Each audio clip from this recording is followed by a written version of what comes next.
नमस्कार दोस्तों, स्वागत है आप सभी का एक बार फिर बिंदास खबरें में। जी हां, आपको बता दें कि अलग अलग समाचार पत्रों और मीडिया से कुछ बेहद बड़ी और अहम खबरें निकल कर आ रही हैं। जानेंगे एक एक करके विस्तार से। अगर आप भी मानते हैं कि मोदी सरकार कोरोना से लड़ने में विफल रही है तो इस वीडियो को लाइक करके अपना समर्थन दर्ज कीजिए और देखते रहिए।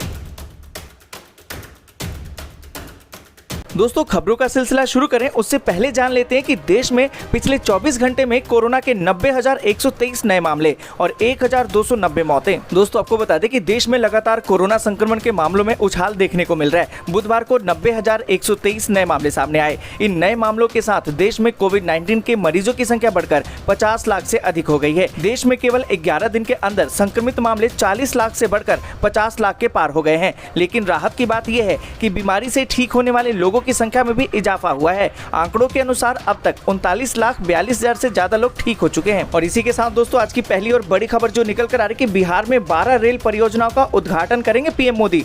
कोसी मेगा ब्रिज करेंगे राष्ट्र को समर्पित। कोरोना संकट के बीच बिहार विधानसभा चुनाव की तारीखों के ऐलान के दिन जैसे जैसे नजदीक आ रहे हैं वैसे वैसे राजनीतिक हलचल बढ़ती जा रही है। बिहार के लिए सौगातों का ऐलान होना शुरू हो गया है। इसी कड़ी में प्रधानमंत्री नरेंद्र मोदी 18 सितंबर को वीडियो कॉन्फ्रेंसिंग के जरिए राष्ट्र को कोसी रेल महासेतु समर्पित करेंगे। साथ ही प्रधानमंत्री बिहार में यात्री सुविधाओं से संबंधित 12 रेल परियोजनाओं का उद्घाटन भी करेंगे। प्रधानमंत्री कार्यालय यानी कि पीएमओ की ओर से जारी अधिसूचना के अनुसार प्रधानमंत्री नरेंद्र मोदी 18 सितंबर को दोपहर 12 बजे वीडियो कॉन्फ्रेंसिंग के जरिए ऐतिहासिक कोसी रेल महासेतु यानी कि मेगा ब्रिज राष्ट्र को समर्पित करेंगे। साथ ही प्रधानमंत्री मोदी बिहार के यात्रियों की सुविधा के लिए 12 रेल परियोजनाओं का उद्घाटन भी करेंगे। दोस्तों, आगे बढ़े उससे पहले वीडियो को लाइक और शेयर जरूर कर दें और ऐसी खबरों को मोबाइल पर देखने के लिए चैनल को सब्सक्राइब करें, बेल के आइकन को दबाएं, ऑल नोटिफिकेशन को जरूर ऑन करें। और इसी के साथ बढ़ते हैं अगली बड़ी खबर की तरफ। और आपको बता दें कि केंद्रीय मंत्री Nitin Gadkari corona positive. Monsoon सत्र के पहले दिन पहुंचे थे संसद। दोस्तों, आपको बता दें कि केंद्रीय मंत्री नितिन गडकरी कोरोना पॉजिटिव पाए गए हैं। उन्होंने ये जानकारी ट्विटर पर खुद शेयर करके दी है। उन्होंने बताया कि मंगलवार को कमजोरी महसूस होने पर डॉक्टर की सलाह पर कोरोना की जाँच करवाई थी,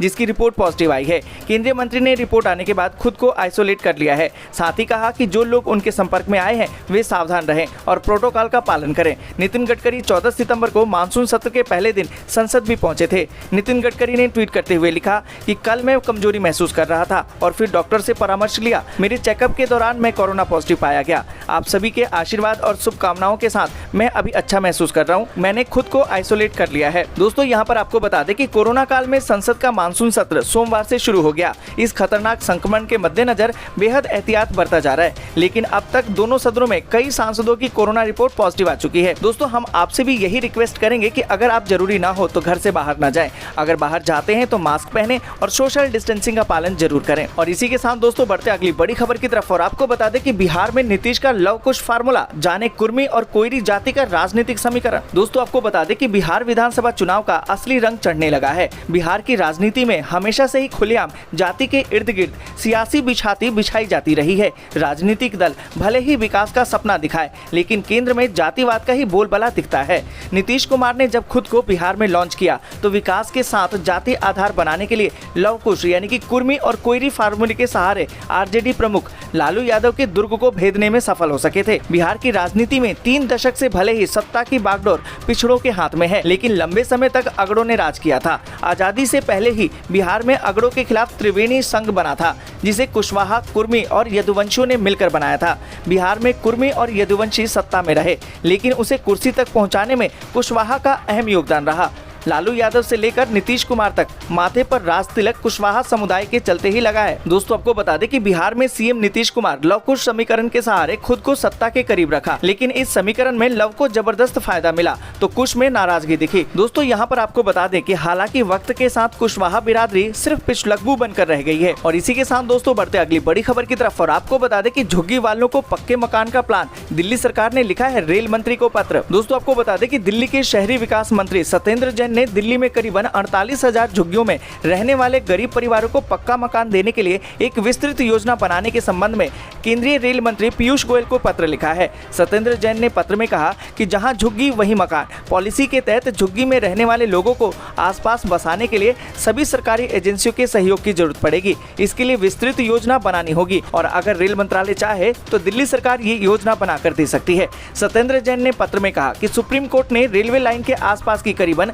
48,000 झुग्गियां हटाने के आदेश दिए हैं। हमारा मानना है कि कोरोना की इस महामारी के दौरान इन्हें हटाना ठीक नहीं रहेगा। जब तक कि कोरोना की महामारी है तब तक इन्हें न हटाया जाए। इन्हें जब भी हटाया जाता है हर झुग्गी वासी को पक्के मकान दिए बिना नहीं हटाया जा सकता। इस बारे में कानून बिल्कुल साफ है, यह इनका कानूनी अधिकार भी है। इसलिए इन्हें पहले पक्का मकान दिया जाए, इन्हें इसके लिए नए मकान में शिफ्ट किया जाए और इसके बाद ही इनकी झुग्गियां हटाई जाए। दोस्तों यहाँ पर हम आपसे भी जानना चाहेंगे कि आप क्या चाहते हैं, क्या झुग्गियों को हटाया जाए? अगर हटाया जाए तो क्या उन्हें पक्का मकान दिया जाए? इस पूरी खबर पर आप अपनी राय कमेंट करके जरूर बताएं। और इसी के साथ दोस्तों बढ़ते अगली बड़ी खबर की तरफ और आपको बता दें कि चीनी घुसपैठ नकारने के सरकार के बयान पर राहुल ने उठाए सवाल। कहा कि प्रधानमंत्री को किस बात का है इतना डर। दोस्तों आपको बता दें कि चीन के साथ टकराव की संवेदनशीलता को देखते हुए सरकार ने संसद में इसकी चर्चा जरूर खारिज कर दी थी, लेकिन कांग्रेस इस मसले को उठाने से नहीं चूक रही है। भारत चीन सीमा पर बीते 6 महीने के दौरान घुसपैठ की कोई घटना नहीं होने के राज्यसभा में गृह मंत्री नित्यानंद राय के लिखित जवाब को लेकर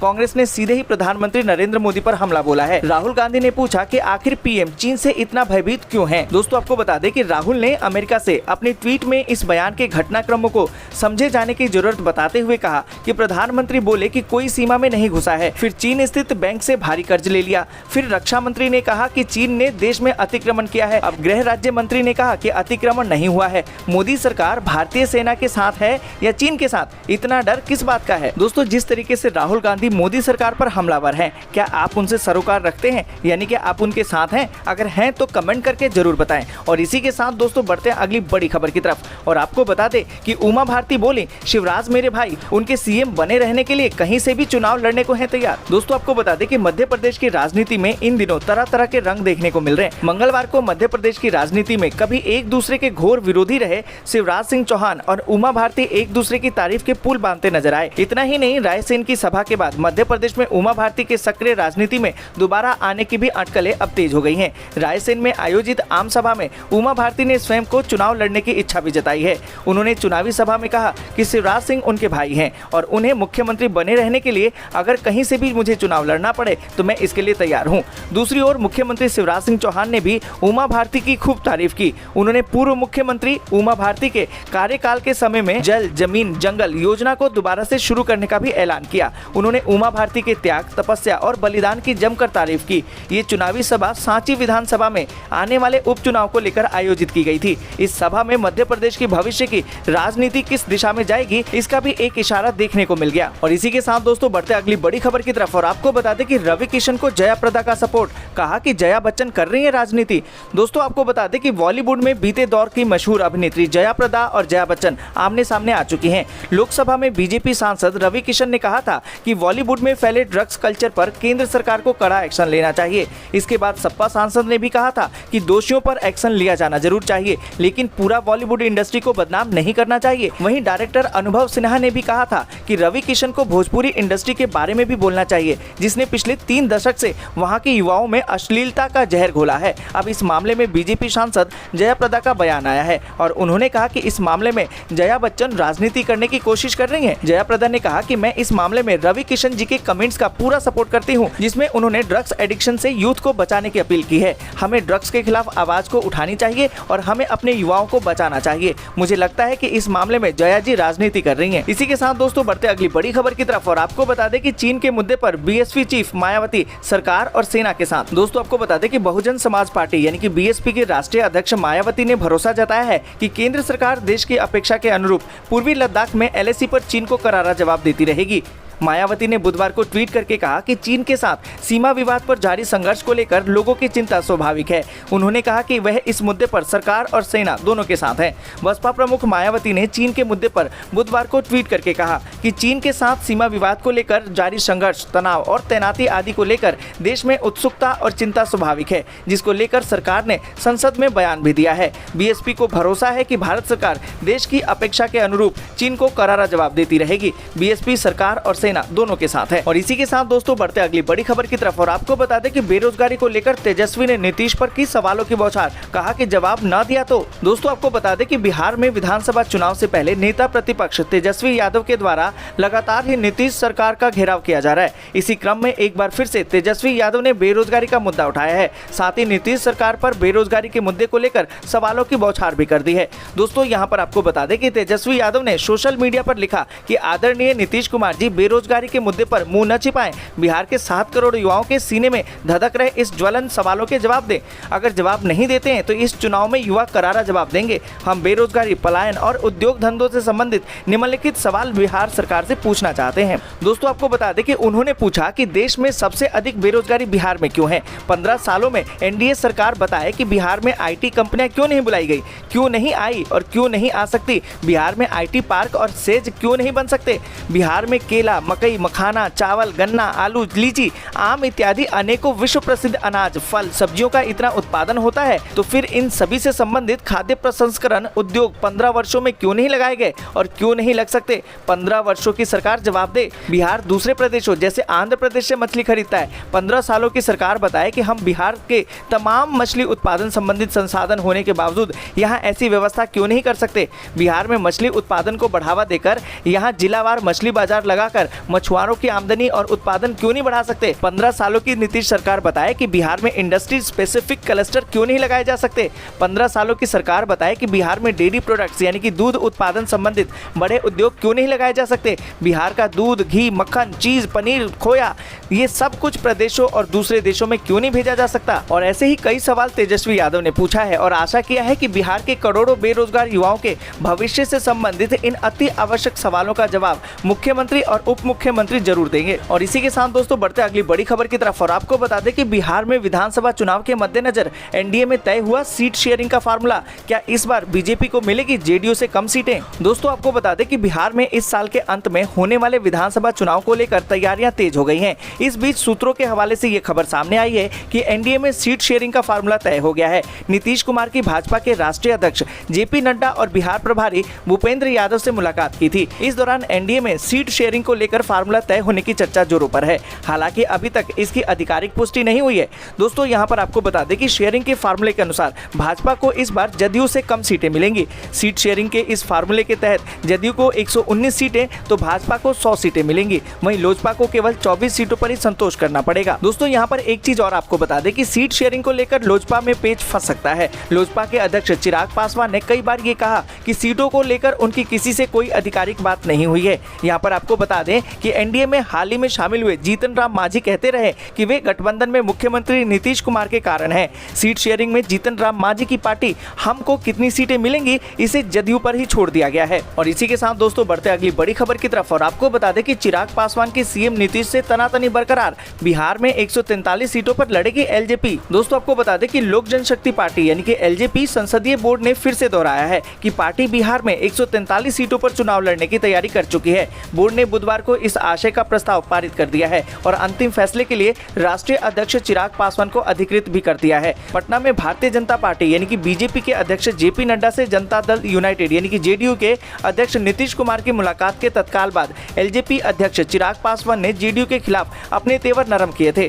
तो ये समझा जा रहा था कि राष्ट्रीय जनतांत्रिक गठबंधन यानी कि एनडीए में अब सब कुछ ठीक है, लेकिन बुधवार को एलजेपी सदस्यीय दल की बैठक में कुछ ऐसा नहीं दिखा। पार्टी ने बिहार में 143 सीटों पर चुनाव लड़ने का ऐलान कर दिया। इसके साथ ही ये स्पष्ट हो गया कि एलजेपी चुनाव में जेडीयू के खिलाफ मैदान में उतरेगी। खास बात यह है कि इस बैठक के पहले चिराग पासवान की बीजेपी अध्यक्ष जेपी नड्डा से देर रात तक मुलाकात हुई थी, लेकिन लगता है कि इसका कोई परिणाम नहीं निकला है। और इसी के साथ दोस्तों बढ़ते अगली बड़ी खबर की तरफ और आपको बता दें कि बिहार के यात्रियों को बड़ी राहत। रेलवे ने आनंद विहार से भागलपुर के लिए चलाई स्पेशल ट्रेनें। दोस्तों, आपको बता दें कि भारतीय रेलवे द्वारा यात्रियों की सुविधा को ध्यान में रखते हुए लगातार ट्रेनों का संचालन किया जा रहा है। इसी क्रम में रेलवे के द्वारा शनिवार को 80 नई ट्रेनों के संचालन का शुरुआत कर दिया गया है। वहीं इस ट्रेनों में बिहार के लिए भी कई ट्रेनें शामिल हैं।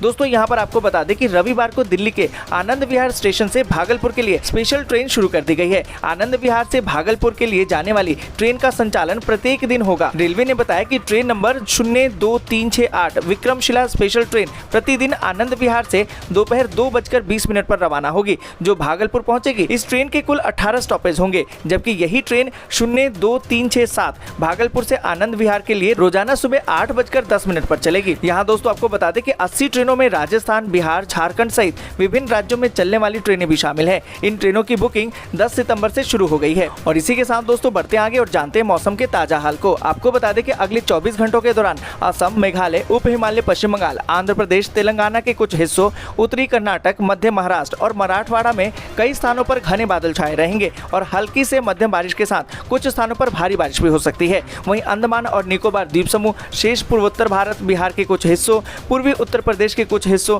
दक्षिणी मध्य प्रदेश, दक्षिणी छत्तीसगढ़, महाराष्ट्र और केरल के साथ साथ गुजरात के कुछ हिस्सों में हल्की से मध्यम बारिश संभव है। तमिलनाडु के कुछ हिस्सों, दक्षिणी आंतरिक कर्नाटक, उड़ीसा, झारखंड और दक्षिणी पूर्वी राजस्थान के कुछ हिस्सों में हल्की बारिश हो सकती है। एक दो स्थानों पर मध्यम बारिश के भी आसार हैं। पश्चिमी राजस्थान और उत्तराखंड में हल्की बारिश होने के आसार हैं। दोस्तों, आज के लिए बस इतना ही। वीडियो को लाइक और शेयर जरूर कर दें और ऐसी खबरों को अपने मोबाइल पर देखने के लिए चैनल को सब्सक्राइब करें, बेल के आइकन को दबाएं, ऑल नोटिफिकेशन को जरूर ऑन करें।